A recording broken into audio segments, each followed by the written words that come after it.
Hi guys, welcome back to my channel and welcome back to the garden. It has been far too long since we've been out here, but the Florida heat and summer rain has mellowed out just a little bit and enough for me to plant my fall garden. If you guys have been following along, you know we started our first ever vegetable garden in spring of this year, and we created our own raised flower beds. You can actually see one right here behind me, peeking out there. And we decided to start all of our vegetables from seeds. And during that process, we learned so much, and we're bringing all that knowledge into round 2 for fall. I'm gonna kind of explain how we planned and prepped everything for this season, and then we're getting up and doing a tour of the garden so I can show you everything we've been working on.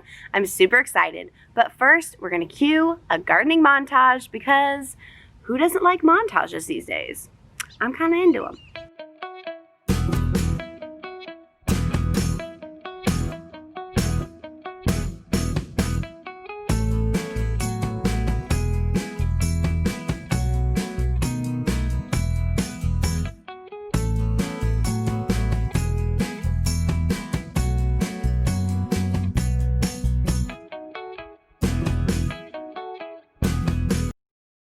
So step 1 in planning is figuring out what grows well in your area during this time of the year, which is just a quick Google search to find what zone you're in.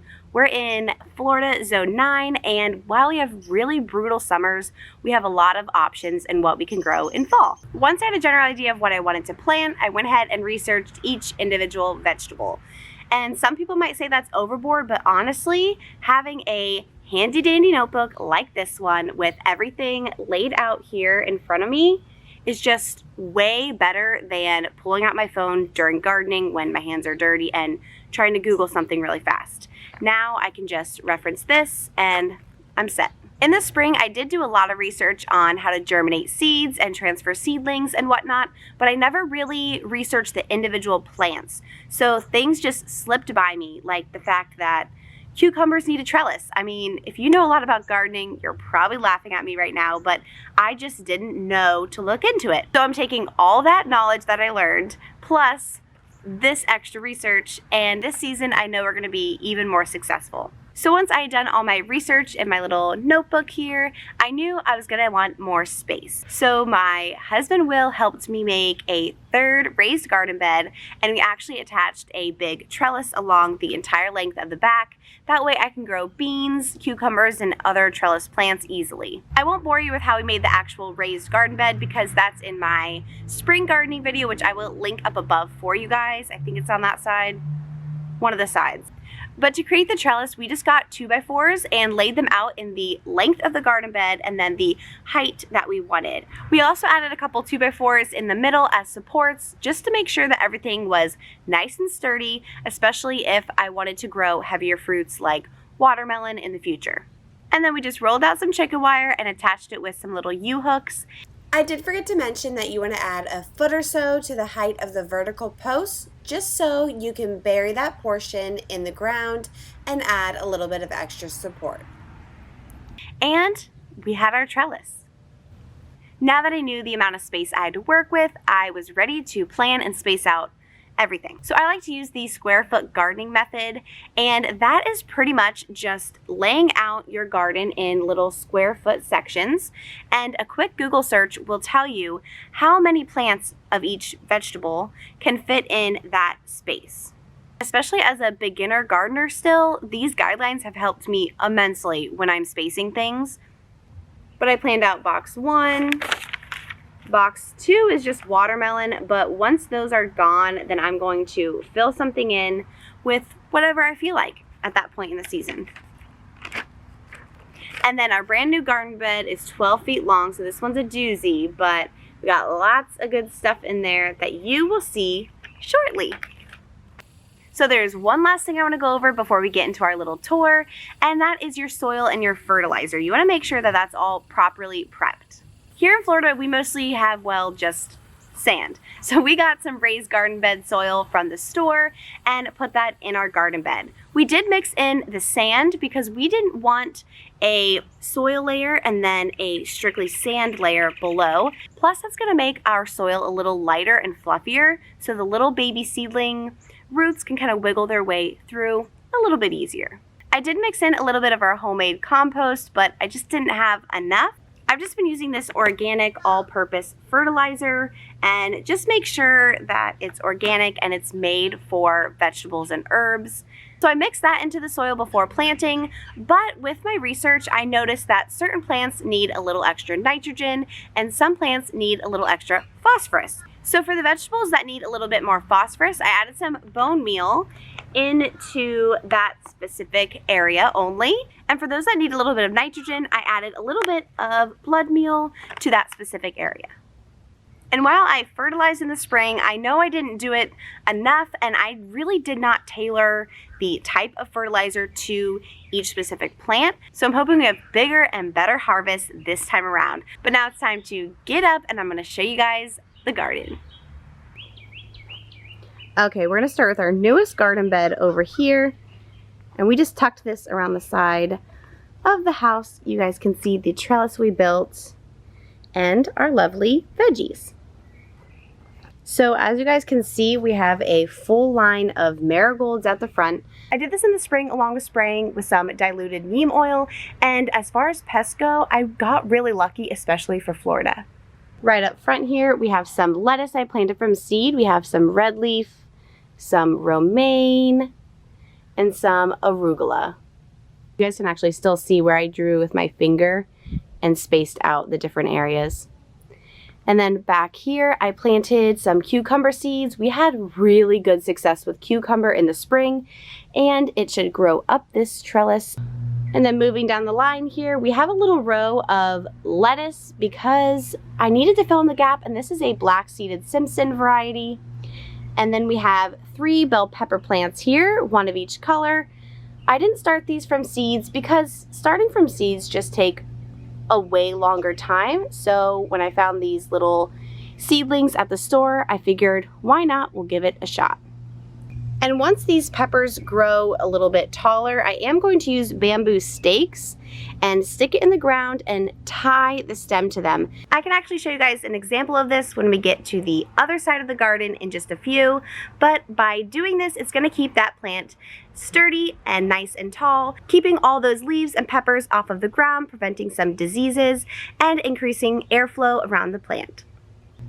Right behind here, we do have a zucchini plant, which I'm excited because I just found a dish that Will actually likes to eat that has zucchini in it, and this should also climb up that trellis. And then continuing along the back of the trellis, we have our sugar snap peas, about a 3-foot row of those, and then some Kentucky Wonder beans, which is really just a green bean. 3 feet of those. And then coming forward away from the trellis, we have some black beans, and black beans actually grow in a little bush. So there'll be a little row of bean bush here. I think it's so interesting how some grow in a bush and some are pole beans, meaning these rows in the back will grow up the trellis like a pole.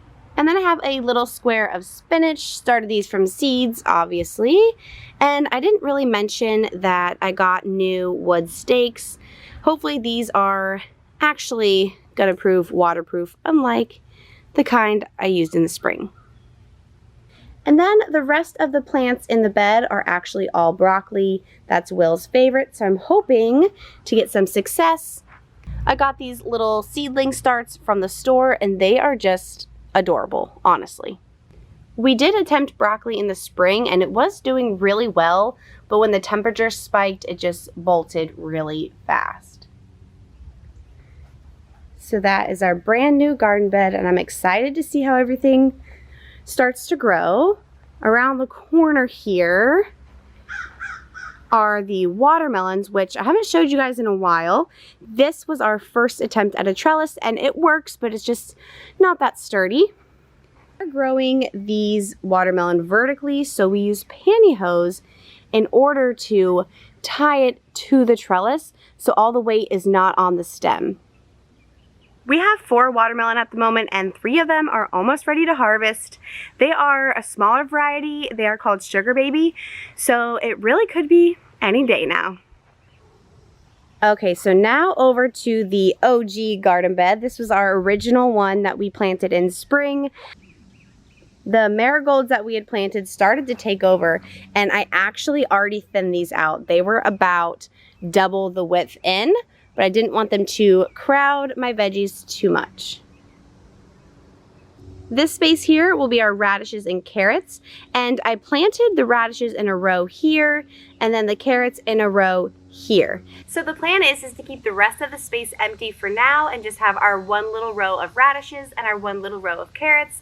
In about 2 or 3 weeks, I will plant a second row of each of them, because we learned with our first radish and carrot harvest in the spring that we just don't need that amount of radishes and carrots at one specific time. So if I plant them a couple weeks apart, then we can harvest a couple weeks apart. And then moving on, we have our serrano peppers here. And if you follow me on Instagram, you have seen these probably. I harvest a ton of these every single week. This plant has really done great. But you guys can see the little bamboo stake here that I was talking about earlier, and this is keeping the plant upright. It's also doing that for this bell pepper plant that I started from seed, and these jalapeno plants here as well.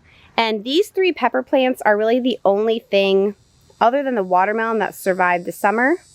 Back to some of the newer stuff. This is all celery, which I am so excited about. I guess with celery, you're supposed to do something called blanching, which is mounding up the dirt around it as it grows taller. I don't really know much about that at the moment because this is my first time growing celery, but I will get back to you on that. But they really are just cute little plants, and I guess Central Florida used to be known for growing celery, so. We have our celery, those are our jalapenos and stuff I already showed you. Over here is all tomatoes. I have 1 cherry tomato here. We have 3 Roma tomatoes. Those are good for sauces. And then we have 2 kind of just, you know, your generic tomato. We did have tomatoes in the spring and they seemed to be doing really well, and I had a tomato cage around them, but they got really bushy and I didn't know the single stem method. So all of those leaves kind of hung over, touching the ground. And when they're touching the ground and they're not getting a lot of airflow, they're really prone to diseases. And in the end, that's what happened, and we ended up losing our plant. So we're giving the single stem method a try this go around. So as the plant gets a little bit more mature, I'll go ahead and follow the stem up, and anything that is not this main stem here, I will pluck it off, so it'll be this long single stem, leaves at the top. So that wraps up the garden tour. I hope you guys enjoyed it and hopefully learned something new. Let me know down in the comments below what you're planting this season, or if you're just gardening vicariously through me, I am totally okay with that too. But if you guys want updates more often or want to see harvests like that watermelon that should be coming any day now, I'm so pumped to try it, honestly. Head on over to Instagram because I share some harvests and little garden updates on my stories. And I will see you guys all next week with another video. Bye!